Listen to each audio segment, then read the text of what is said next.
Bueno, entonces, lo que hemos hecho ahora ha sido el enfoque. Tomamos toda la información de las perturbaciones del piso en la forma de qué es lo que están esperando. Creamos este gran banco de razones y ahora hemos tomado de ellas solamente las relevantes. Una fracción pequeñísima de ellas, tal vez el 2 o 3%, quizá menos. El lineamiento, la guía fue, la regla es que una razón relevante es algo que contribuyó a poner en peligro un proyecto. En otras palabras, una demora que contribuyó al hecho de que ahora la tarea está penetrando más en el amortiguador del proyecto.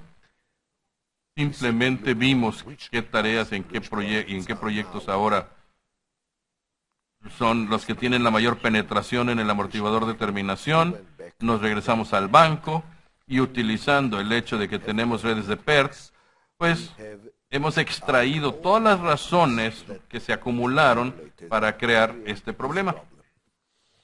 Las sacamos y las llevamos al banco de razones relevantes. Ahora tenemos todas las razones relevantes y ahora hacemos un análisis de Pareto. Ya saben a qué me refiero. ¿Cuál es la que más aparece? Por supuesto, no en términos de una herramienta específica, pero por ejemplo el hecho de que faltó una herramienta por categorías, lo hacen por categorías. Y luego tomas la que está hasta arriba de la lista, la que ocurre más veces, ¿y qué haces con ella? Bueno, vamos a ver. Supuestos necesarios.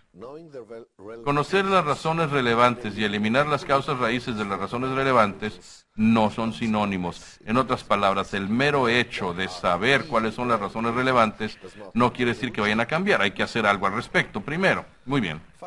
Esa es la razón de este paso. ¿Cuál es el objetivo? La empresa tiene un programa efectivo de mejora continua. Muy bien. ¿Y cómo se logra? Supuestos paralelos. Una vez que se han identificado las principales razones relevantes, el uso de los equipos de mejora de línea de Six Sigma ha demostrado ser efectivo para identificar las causas raíz y eliminarlas. Tomas estos equipos y estos equipos son manejados muy bien y por eso no les digo yo cómo se componen y quiénes deben ser los miembros de los equipos y con qué frecuencia se tienen que juntar, etcétera. Y por cuánto tiempo, todo eso está cubierto perfectamente, tanto por Lean como por Six Sigma, y sus diferencias entre ellos no son grandes. Pones a la gente correcta en los equipos, ellos toman estas razones, empiezan a decidir, a discurrir, a analizar cuáles son las causas raíces, sacan buenas respuestas. Y sobre eso nada más quiero hacer un comentario. Yo creo que algunos de los procesos de pensamiento de teoría de restricciones pueden ser muy importantes adiciones a los esfuerzos de mejora locales y a las herramientas de mejora local, a las técnicas que Lean y Six Sigma utilizan. Esa ha sido mi opinión desde hace mucho tiempo, especialmente la herramienta que se llama la nube, que convierte al problema en un conflicto, o sea, revela el conflicto que existe y que creó ese problema y te guía a exponer los supuestos que han causado este conflicto y cómo eliminar el conflicto en lugar de seguir transigiendo con el conflicto. Este tipo de técnicas del que estoy hablando pertenecen al tipo de herramientas como el diagrama de hueso de pescado, pero mucho más efectivo, creo yo. Recibí una seguridad o una confirmación de mi opinión tan subjetiva por una compañía que se llama Seagate, una compañía muy grande. Probablemente ustedes están utilizando uno de sus productos porque la probabilidad de que el disco duro de tu computadora haya sido hecho por Seagate es altísima. Pero bueno, de nuevo, es una compañía que tiene más de 10 mil millones de dólares en ventas. Ellos tienen miles y miles de cintas negras y cintas cafés de Six Sigma, pero lo que han decidido hacer ellos es agregar los procesos de pensamiento de teoría de restricciones a su caja de herramientas y están reportando que gracias a eso el número o más bien el tiempo que se tardan en hacer un proyecto hasta que tenga éxito se ha reducido a la mitad y el número de proyectos que pueden manejar es mucho mejor, etcétera, etcétera. Entonces sí pusieron a todos sus sus evaluaciones en el dominio público, pero sí dicen que los procesos de pensamiento, de teoría de restricciones, ellos los consideran como probablemente la herramienta más importante dentro de su herramental de Six Sigma. Mi recomendación es que por lo menos usen la nube. Les va a ayudar a resolver tantos de estos problemas. En otras palabras, es muy natural entonces pasar de una razón al conflicto que la creó y luego cuál es el cambio que se tiene que realizar para poder resolver el procedimiento realmente. Bueno, de todos modos, continuemos. En los entornos multiproyectos es muy probable que algunas de las iniciativas de mejora generadas por el trabajo de los equipos de mejora indiquen que hay que realizar cambios en áreas que están fuera del control o autoridad de los miembros del equipo de mejora, o incluso fuera del ámbito del control de sus jefes directos, áreas como procedimientos en compras, en procesos de apoyo, etcétera, e incrementar la capacidad efectiva de recursos especializados. La implementación de cambios a este nivel requiere necesariamente del liderazgo de la alta gerencia. Yo me metí en esto y lo escribí porque tengo la impresión de que los equipos de Lean y Six Sigma que hablan de esto no tienen suficiente apoyo de la alta dirección cuando vienen a cambiar procedimientos que no están localizados, sino que son procedimientos que abarcan a cómo funciona toda la compañía. Por eso lo estoy mencionando. Resumámoslo con la táctica. Los equipos de mejora resuelven constantemente las principales razones relevantes y la alta gerencia constituye un comité especial para supervisar esas iniciativas y para asegurarse de que las recomendaciones de los equipos sean implementadas efectivamente. Si haces esto, vas a obtener los resultados. Y los resultados, entiéndanlo, son enormes. Y sí, con base a mi experiencia, y admito que no tengo mucha experiencia en esto, yo creo que esto fue realizado, que yo sepa, no en más de 20 o 30 compañías. Y yo quisiera escuchar más, oír más de esto, y yo estoy seguro de que vamos a obtener cada vez más y más conocimiento al respecto de esto, simplemente porque el software para soportar, apoyar esto es relativamente nuevo. No es como el software básico de cadena crítica que ya está disponible desde hace más de 10 años. Pero bueno, si se hace esto, entonces, hasta donde yo sé, a mi leal saber y entender, en el transcurso de un año van a poder esperar que el tiempo de trabajo se reduzca a la mitad, lo cual es enorme, el tiempo de entrega.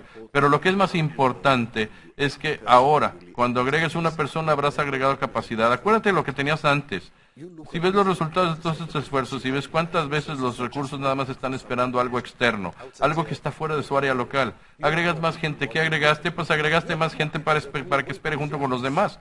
Pues muchas gracias por eso, ¿no? En otras palabras, esto es algo obligatorio antes de empezar a agregar gente. Muy bien, pero ahora la pregunta es cómo agregar a la gente. ¿Cómo agregar más gente? Expansión de la capacidad, ese es el problema. Veámoslo.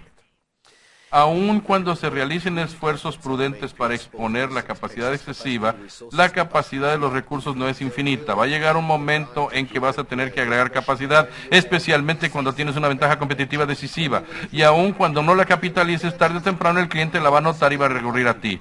Y aquí estamos hablando de incrementar ventas. Y no son doblar las ventas que tienes ahora, sino mucho más. Entonces es inevitable que mientras hagas esto, va a llegar un momento en que tendrás que agregar capacidad, con toda certeza. Y si lo haces bien, entonces el máximo será 2 años.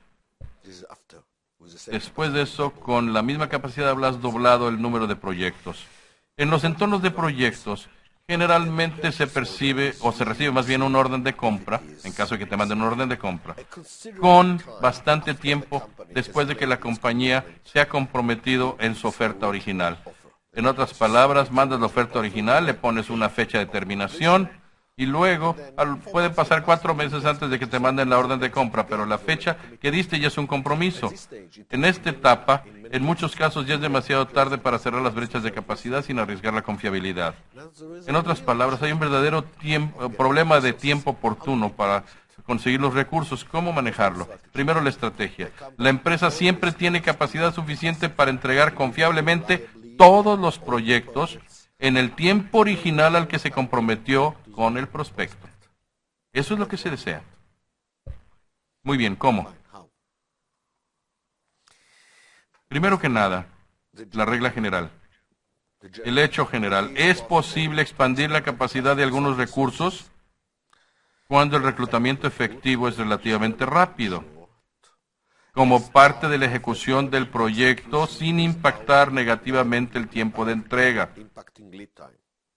En otras palabras, muchas veces, desde el momento en que recibes un proyecto hasta el momento en que los recursos específicos tienen que empezar a trabajar en él, no es inmediato, sino que entran en un estadio más tarde del proyecto, en una etapa más tardía. El proyecto comienza aquí, pero estos recursos tienen que comenzar acá. Esto quiere decir que tienes tiempo. También hay otro tiempo involucrado, que es el tiempo para reclutar y entrenar o capacitar a la persona. Una cosa que quiero enfatizar en esta etapa, cuando estás hablando de reclutamiento, estás hablando de reclutamiento en forma continua. Tienes que examinar y reexaminar tus procedimientos de reclutamiento. Jamás he visto ni un solo caso en el que el reclutamiento de gente buena no se puede reducir dramáticamente si no se hace de manera esporádica, sino que se toma en serio, porque vas a reclutar y reclutar y reclutar. Aquí vas a estar en una curva de crecimiento exponencial. Ya vas a tener la ventaja competitiva decisiva. Entonces, si reduces enormemente el tiempo de reclutamiento y este tiempo se puede reducir dramáticamente, hay muchos recursos para los cuales solamente cuando comiences el proyecto todavía tienes tiempo suficiente para reclutar, capacitar y colocarlos en el proyecto. Porque no todo comienza al principio, en lo absoluto. Acuérdense que esto de comenzar todas las patas al mismo tiempo es historia antigua en este momento, en esta etapa. Entonces, esta es una cosa. Hay otra. Y hay otros recursos. Cuando el reclutamiento efectivo es relativamente lento, o si estos recursos tienen que comenzar inmediatamente al principio del proyecto, entonces tienes que resolverlo teniendo un amortiguador de recursos adecuado. Tienes que tener un amortiguador de estos recursos, ¿sí? En esta etapa eres tan rentable que no tienes problema para hacerlo. Entonces la táctica es que la empresa reclusa recursos efectivamente para sus proyectos. Ahora, ¿cómo lo hacemos efectivamente o exactamente? Tenemos que profundizar en los detalles. Y primero la advertencia, el supuesto de suficiencia. Agregar recursos de acuerdo con quien más presione es peor que decidir de acuerdo con un generador de números aleatorios. Ven la situación de la actualidad. Te vas a cualquier departamento y que escuchas, necesitamos más gente. Por supuesto. Entonces, ¿decidimos por el que más grite? No, el que más grita no quiere decir necesariamente que necesita más gente que los demás. Lo que quiere decir es que es muy bueno para gritar, eso es todo. Necesitamos algo mucho más objetivo, algo que nos pueda decir realmente dónde agregar a la gente. ¿Y cómo lo hacemos? Pues vamos a profundizar y veamos.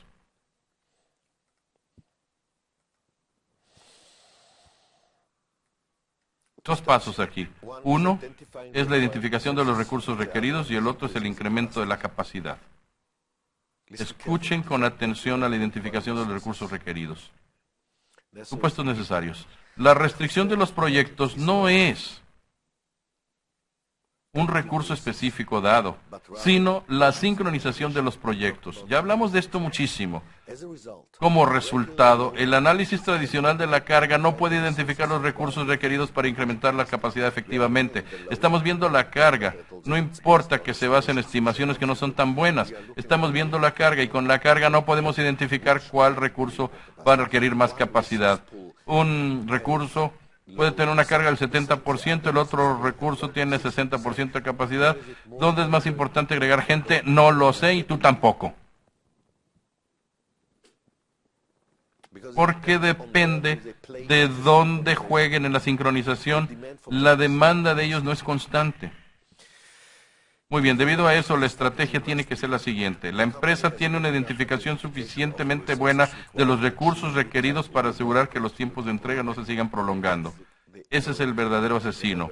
Acuérdense que aquí estamos hablando solamente de tiempos de entrega que no se van a prolongar porque estamos asumiendo, ya dando por sentado que no vas a comprometerte a hacer proyectos a menos de que lo hayas hecho utilizando el mecanismo de escalonamiento. De lo contrario, no estaríamos aquí, simplemente ya hubiéramos arruinado la compañía hace mucho tiempo. Supuestos paralelos. La administración de los amortiguadores permite clasificar los recursos en 4 grupos. 1. Los recursos que regularmente incrementan las mayores penetraciones en el amortiguador del proyecto. Vean la importancia de esto. Ahora, sabemos cuáles tareas han creado la mayor penetración, ¿verdad? Esos son los asesinos. Esos son los que ponen en peligro todo el proyecto. Toda vez que una tarea si se mueva más profundamente todavía en el amortiguador, ese recurso, ese tipo de recurso que estuvo involucrado ahí, allí es donde necesitas un tipo de recurso que necesita ayuda. Allí es donde necesitas darle ayuda. Ese es el más importante. Entonces, de nuevo, ¿cuál es la categoría número 1? Los recursos que regularmente incrementan las mayores penetraciones en el amortiguador del proyecto. Consigue. Bueno, nada más ponle atención a esta información. El software te lo da. Entonces, nada más ponle atención a esta información. Segundo, no tan importante. La segunda categoría, recursos que regularmente incrementan las penetraciones profundas. Cualquier penetración que sea igual o mayor al 50% se llama penetración profunda en el amortiguador del proyecto. En otras palabras, no están empujando la penetración más profunda regularmente, pero se acercan bastante, vienen atrasito. En otras palabras, si manejamos la primera que agrega capacidad, entonces estas se van a convertir inmediatamente en las que no tienen suficiente capacidad.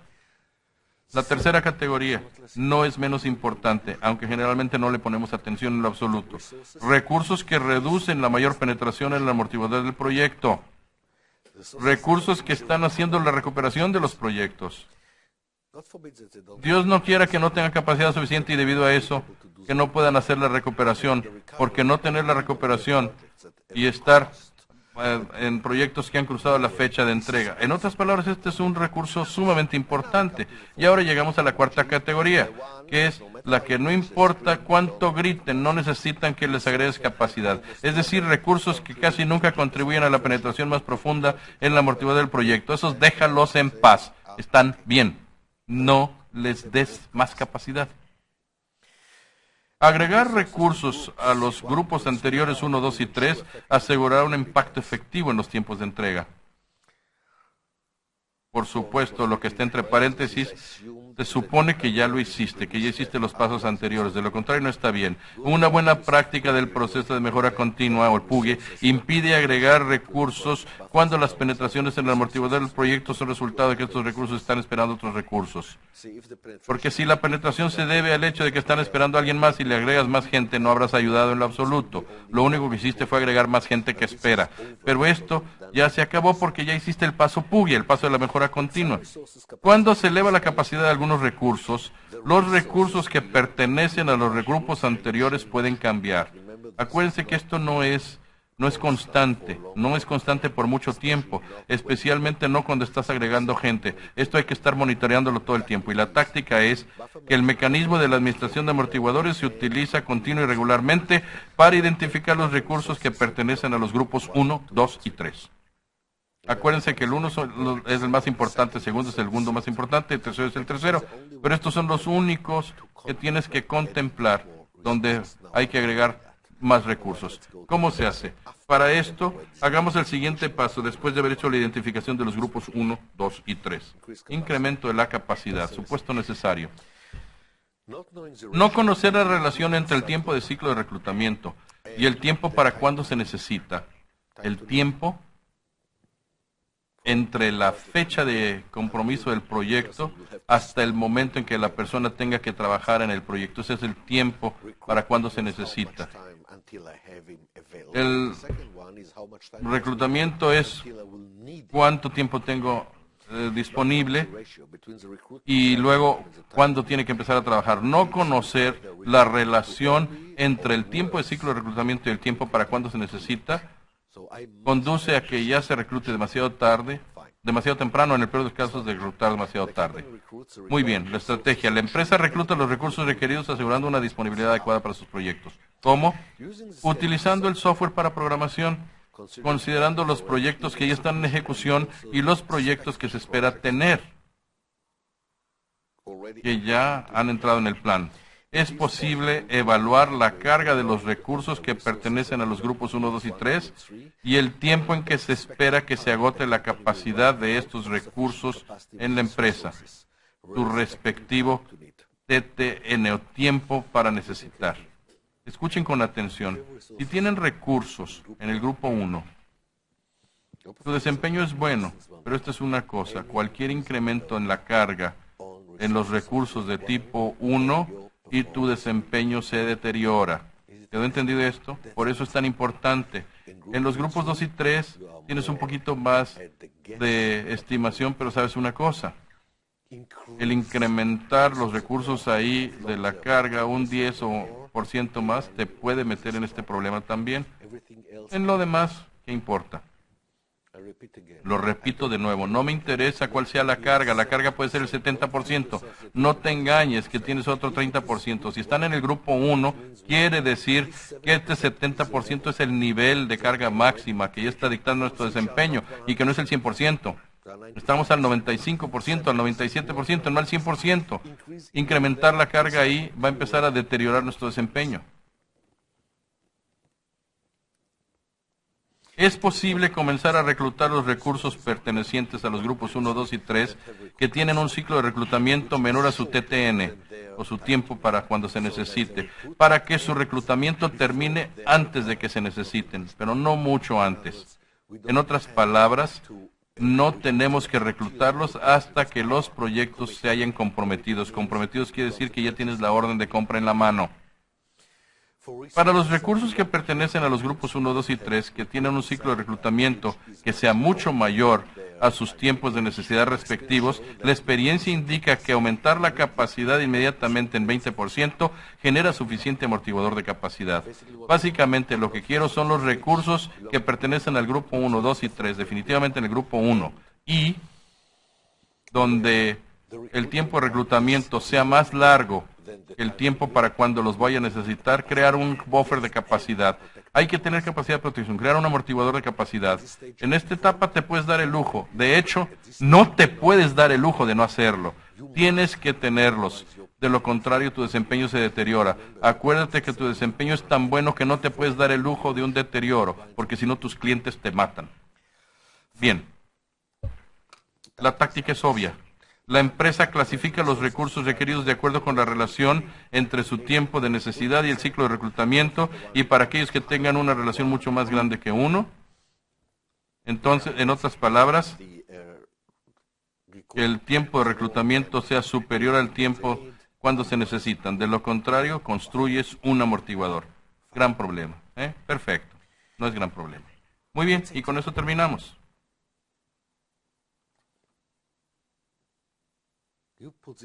Pones este procedimiento y tienes la habilidad para sustentarlo, no importa cuánto crezcas, porque todos los procedimientos están tomando en cuenta que la carga se va a incrementar, incrementar, incrementar, y estarás en una etapa fantástica, tan buena que es una lástima parar aquí. Realmente sería una lástima detenernos aquí, porque todo esto, si ves el título, se llama crecimiento basal. Estás poniendo todo en su lugar y ahora puedes construir una verdadera estabilidad. Puedes construir algo que yo llamo la compañía que siempre florece, siempre prospera, con todo en su sitio. Tienes relativamente poco que hacer para poder construir una compañía que sea estable para un largo tiempo y hasta después de que tú te jubiles. Esto se conoce como las empresas que siempre florecen, siempre prosperan. Quiero hablar de esto porque es la verdadera estabilidad. Porque miren, todo lo que les he dicho hasta ahora está comprobado sin lugar a dudas que funciona en todos los entornos multiproyectos. Y si ese es el caso, ¿por qué no construimos algo que sea sólido y que pueda durar mucho tiempo? Y esto es precisamente de lo que les quiero hablar en la siguiente sesión. Porque de lo contrario, pues podemos arruinarlo con nuestras propias manos. Por ejemplo, una de las preguntas que me llegó durante los descansos fue: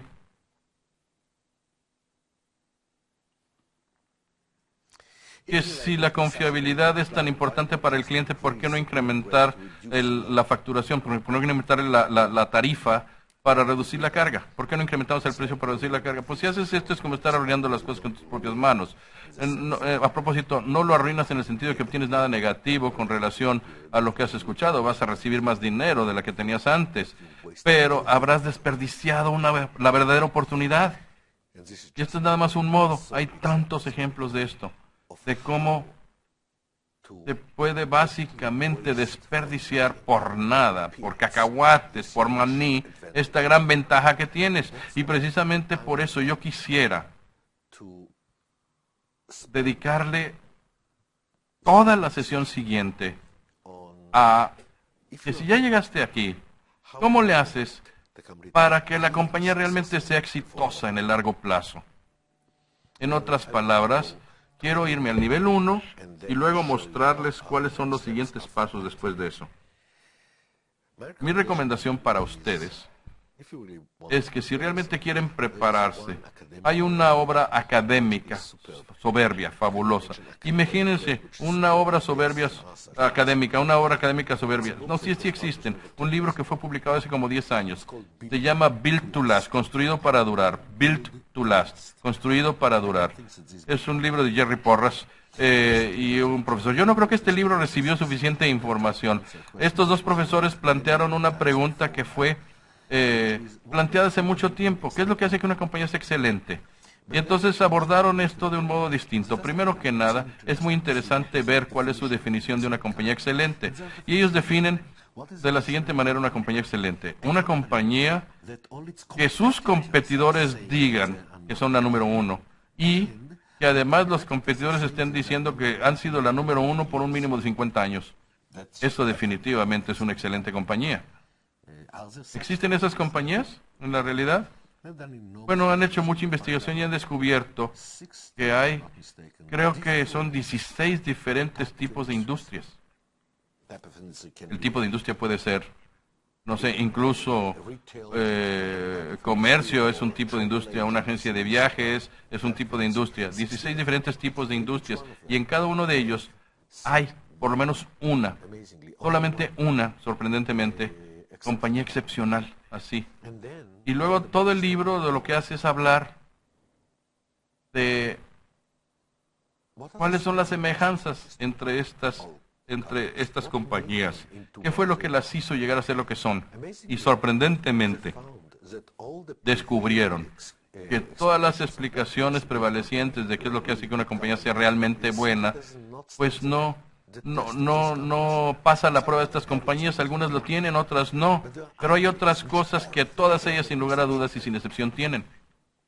Hablan de diferentes cosas, piden disculpas de que no hay palabras correctas en el idioma inglés o en ningún otro idioma, y por eso hay que definir las cosas. Pero mi recomendación es que lean este libro, porque yo lo que creo, bueno, no nada más creo esto, sino que toda la lógica me dice que si tú has hecho lo que hemos discutido hasta ahora, tú habrás traído a tu compañía a la orilla de esto. Podrás convertir en una de estas compañías que siempre florecerán, que duran para siempre. Y no hacerlo es un desperdicio. Eso es lo que quiero platicar con ustedes a profundidad en la próxima sesión.